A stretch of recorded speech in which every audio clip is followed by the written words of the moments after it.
So introduce yourself, please. My name is Leland Yee with California State Senate.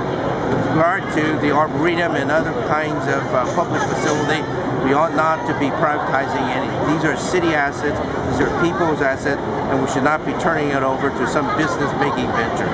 You know, I was at the Recreation Park hearing, and the way it was presented was that it was lumped in with a $7 fee for Coit Tower because they believe that foreigners and tourists and so forth, the people that can't show documentation that live in San Francisco, should pay $2 extra to enter these things, even though we're supposed to be a tourist-friendly city.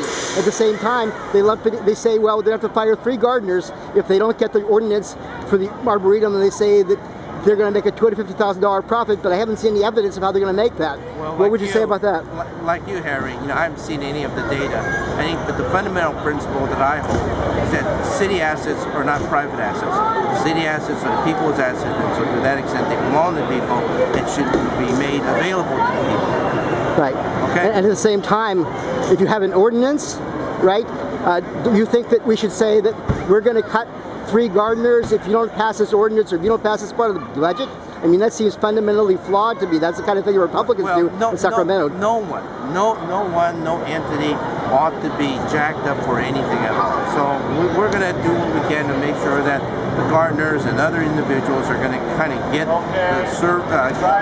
protection that they deserve.